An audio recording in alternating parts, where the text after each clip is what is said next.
حضرت ابو ہریرہ فرماتے ہیں کہ حضور ہم سے کھیل کود کر لیا کرتے تھے. میں نے ایک دن کہا یا رسول اللہ انکا تداعبنا، آپ ہم سے کھیل کود کر لیتے ہیں؟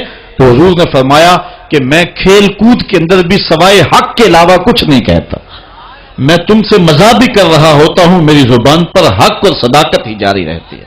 یہ حضور کا انداز کرم تھا.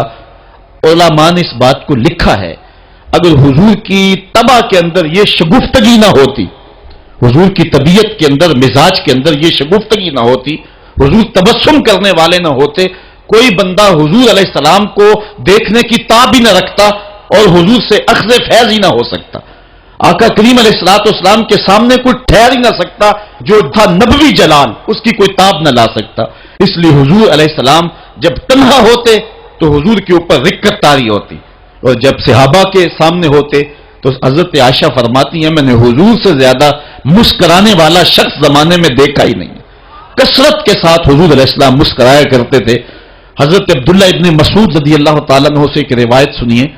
وہ فرماتے ہیں کہ ایک دن حضور تشریف فرما تھے اور کوئی شخص آیا تو اس نے اچانک جب حضور کو دیکھا تو اس کا بدن تھر تھر کانپنے لگا. چونکہ حضور علیہ السلام اپنے دھیان بیٹھے ہوئے تھے اور حضور کے چہرے پہ مسکراہٹ کا وہ جو معمول تھا وہ نہیں تھا، تو وہ حضور کے چہرے کے جلال کی تاب نہ لا سکا. اس کا بدن جو ہے وہ تھر تھر کانپنے لگا. تب حضور نے اس کی جانب دیکھا اور حضور علیہ السلام مسکرائے اور آقا کریم علیہ السلام نے فرمایا حون علیک، کہا سکون کرو نہ کانپو، میں کوئی بادشاہ تھوڑا ہوں. اور پھر حضور نے فرمایا میں تو قریش کی اس عورت کا بیٹا ہوں جو سوکھے ہوئے گوشت کو چبا چبا کے کھایا کرتی تھی. اور اس طرح حضور نے اس کی ہیبت کو اس کے اوپر جو طاری ہو گئی تھی دور کر دیا. تو کثرت کے ساتھ مسکرا کر کے آقا کریم علیہ السلام لوگوں کو فیض رسانی کے لیے جو ہے وہ آسانی پیدا فرماتے، اور اگر حضور مسکراتے نہ تو کوئی تاب ہی نہ لا سکتا. جب کبھی ایسا ہوتا حضور غصے میں ہوتے تو کسی کے اندر ہمت نہ ہوتی کہ حضور کے چہرے کی طرف دیکھ سکے. حضور کے دو ابروؤں کے درمیان ایک رگ تھی جسے رگ ہاشمیت اعلیٰ حضرت نے کہا ہے. جب غصے میں آتے تو وہ پھڑکتی اور کسی کے اندر ہمت نہ ہوتی کہ حضور کے چہرے کے جلال کو دیکھ سکے. ایک صحابی کہتے ایک دن حضور منبر پہ جلوہ فراز ہوئے. حضور نے فرمایا والذی نفسی بیدہ، مجھے قسم ہے اس رب کی جس کے قبضے میں میری جان ہے. ایسے جلال سے کہا کہ ہمارے اوپر روب طاری ہو گیا اور ہماری آنکھوں سے آنسو بہنے لگے. پھر حضور نے یہ لفظ دوسری مرتبہ کہا والذی نفسی بیدہ، مجھے قسم ہے اس رب کی جس کے قبضے میں میری جان ہے. تو صحابہ کہتے ہمارے اوپر اتنا روب اور ہیبت طاری ہوئی کہ ہم ایک دوسرے سے ٹکرانے لگے. تو حضور نے پھر تیسری مرتبہ کہا تو پھر ہمیں اپنی ہوش نہ رہی. تو راوی نے پوچھا حضور کسی بات پہ قسم اٹھایا کرتے تھے، تو یہ بات جو حضور نے 3 قسموں کے بعد فرمائی تھی وہ کیا بات تھی؟ تو صحابی کہتے ہیں ہوش رہا ہو تو بتائیں کیا کہا تھا. ہمیں تو ہوش ہی نہیں رہا تھا. اس لیے آقا کریم علیہ السلام جو ہیں وہ تبسم فرما کے لوگوں کی تسکین کا سامان کیا کرتے تھے. میرے امام کہتے ہیں جس کی تسکین سے روتے ہوئے ہنس پڑے اس تبسم کی عادت پہ لاکھوں سلام. اور آقا کریم علیہ السلام کی طبیعت کی سادگی ایسی ہے کہ بعض کا مکے کی چھوٹی بچیاں حضور کے پاس آ جاتی اور آقا کریم کو ہاتھ سے پکڑ لیتی اور جدھر چاہتی لے جاتی. حضور کبھی ہاتھ نہیں چھڑایا کرتے تھے جب تک ان کا کام نہیں کر دیا کرتے تھے. حضرت انس روایت کرتے ہیں کہ مدینے میں ایک خاتون تھی جس کا توازن عقلی کچھ ٹھیک نہیں تھا. لوگ اس کو دیکھ کے راستہ بدل لیا کرتے تھے. جس کے پاس کھڑی ہو جاتی پھر جان نہیں چھوڑتی تھی. ایک دن وہ حضور کی خدمت میں حاضر ہوتی ہے اور عرض کرتی ہے حضور میں نے آپ سے کوئی بات کرنی. حضور فرمایا کرو. یہاں نہیں کرنی. کہاں کرنی ہے؟ مسجد نبوی سے باہر کھلی جگہ ہے وہاں حضور کو لے گئی. کڑکتی دھوپ، عرب کا ماحول اور اس کی بے مقصد سی باتیں. حضور کان لگا کے اس کی باتیں سن رہے ہیں. یہ حضور کی عادت تھی. جب کوئی گفتگو کرتا جب تک وہ بات مکمل نہ کر لیتا حضور سنتے رہتے. اور اسی طرح حضرت انس کہتے ہیں جب کوئی شخص حضور سے مسافہ کیا کرتا تھا تو ہاتھ وہ کھینچتا تھا، حضور کبھی ہاتھ نہیں کھینچے تھے. آقا کریم اس انداز سے شفقت فرمایا کرتے تھے. تو اس نے جو گفتگو شروع کی گھنٹے گزر گئے. تو کہتے ہیں جب کئی گھنٹے گفتگو کرتے ہوئے گزر گئے ہمیں بڑا غصہ آ رہا تھا اس عورت پہ، لیکن کہہ کچھ اس لیے نہ سکے کہ ادب اور حیا مانے تھا کہ حضور خود ہی تو غور سے اس کی باتوں کو سن رہے ہیں. تو جب اس نے تھک ہار کے اپنی باتیں مکمل کر کے خود جانے لگی تو ہم حضور کی خدمت میں حاضر ہوئے. سننے والی بات ہے. حضرت انس کہتے ہیں کہ ہم نے عرض کی حضور اس عورت کا توازن عقلی ٹھیک نہیں ہے. پورا مدینہ جانتا ہے جس کے پاس کھڑی ہو جاتی ہے پھر اس کی جان نہیں چھوڑتی. آپ کا وقت قیمتی، بدن نازک، کار نبوت کی اہم ذمہ داریاں، اور اس عورت کی بے مقصد سی باتیں تھیں، اور اس نے آپ کو کڑکتی دھوپ میں اتنی دیر کھڑا کر کے پریشان کیا. حضور آپ ایسی ویسی عورتوں کی باتیں کیوں سنتے ہیں؟ تو حضور نے ہمیں مخاطب کر کے فرمایا سنو، اگر اس بیچاری کی میں بھی نہ سنوں تو کون سنیں گا؟ پورے مدینے میں کوئی اس کی سننے کے لیے تیار نہیں، اگر میں بھی نہیں سنوں گا تو کون سنے گا؟ ایک تو ہی ہوتے ہیں میری آساں دا سہارا، دس کنوں کراں جے تینوں نہ کراں یاد. ایک دن حضور علیہ السلام کے پاس 10 درہم تھے. اس کو طبرانی نے ابن عمر سے روایت کیا ہے. حضور ایک دکان پہ گئے اور وہاں 4 دراہم کے اندر حضور نے ایک قمیض خریدی. حضور نے زیب تن کی اور تشریف لائے. ایک انصاری صحابی کو قمیض پسند آ گئی. اس نے حضور کو کہا اللہ آپ کو جنت کا لباس پہنائے، یہ قمیض مجھے دے دے. حضور نے اتار کے قمیض اس کو مرحمت فرما دی. اس کے بعد حضور علیہ السلام پھر دوبارہ گئے اور 4 دراہم کی حضور نے پھر دوبارہ ایک قمیض خریدی. پھر حضور تشریف لائے تو ایک لونڈی تھی، وہ رو رہی تھی. تو آقا کریم علیہ السلام اس کو فرمایا کہ تو کیوں رو رہی ہے؟ اس نے کہا کہ مالک نے مجھے کسی کام کے لیے 2 درہم دے کر کے بھیجا تھا اور وہ درہم مجھ سے گم ہو گئے. میں اس لیے رو رہی ہوں کہ جب خالی ہاتھ جاؤں گی تو میرا مالک مجھے مارے گا. تو حضور علیہ السلام کے پاس 2 درہم بچتے تھے تو آقا کریم نے وہ 2 درہم اس خاتون کو دے دیے. تھوڑی دیر کے بعد حضور نے دیکھا تو وہ پھر رو رہی تھی. تو حضور نے فرمایا کہ تو اب کیوں رو رہی ہے؟ اس نے کہا کہ دیر کی وجہ سے میرا آقا مجھ کو سختی کرے گا کہ اتنی دیر سے کیوں پہنچی ہو، تو میں اس لیے گھر جاتے ہوئے ڈرتی ہوں. تو حضور نے فرمایا چلو میں تمہیں تمہارے گھر چھوڑ کے آتا ہوں. آقا کریم علیہ الصلوۃ والسلام اس کنیز کے ساتھ اس کے آقا کے دروازے پر پہنچے. اور آقا کریم کی عادت یہ تھی جب کسی کے دروازے پر جاتے تو 3 مرتبہ بلند آواز سے السلام علیکم بھی کہتے اور دستک بھی دیتے. تو حضور نے کہا السلام علیکم. اندر سے کوئی جواب نہ آیا. حضور نے پھر دوسری مرتبہ فرمایا السلام علیکم. تو اندر سے پھر جواب نہ آیا. تو تیسری مرتبہ حضور نے پھر کہا السلام علیکم. تو اندر سے وعلیکم السلام کا جواب آیا. انہوں نے فوراً دروازہ کھول دیا اور کہا کہ ہمارے مقدر کہ آپ ہمارے گھر تشریف لائے. حضور کیسے جو ہے وہ آنا ہوا؟ تو حضور علیہ السلام نے فرمایا پہلے یہ بتاؤ میں نے 3 مرتبہ کہا السلام علیکم، تم نے پہلی 2 مرتبہ جواب نہیں دیا. تو انہوں نے عرض کیا کہ ہم نے قصداً خاموشی اختیار کی اس لالچ میں کہ حضور بار بار ہمیں سلامتی کی دعا دیتے رہیں. السلام علیکم تمہارے اوپر سلامتی ہو، السلام علیکم تمہارے اوپر سلامتی ہو. اور حضور نے فرمایا کہ اس لونڈی کی دیر کی وجہ سے میں اس کے ساتھ تمہارے تک اس کو پہنچانے آیا ہوں. تو انہوں نے حضور کے ان غلاموں نے کہا ہیا حرۃ لوجہ اللہ، حضور آپ اس کے ساتھ آئے ہیں اللہ کی رضا کے لیے، ہم لونڈی کو آزاد کرتے ہیں. تو حضور علیہ الصلوۃ والسلام ان لوگوں کو، ان طبقات کو جن کو کبھی کسی نے نہیں پوچھا تھا اور جن کا کوئی پرسان حال نہیں تھا، آقا کریم علیہ السلام کی سیرت کا یہ روشن باب ہے کہ حضور ان کی دہلیز پر پہنچے اور جا کے ان کی مدد کی اور ان دکھیوں، لاچاروں اور پریشان حالوں کو اس مشکل حالات کے اندر ڈھارس بندائی.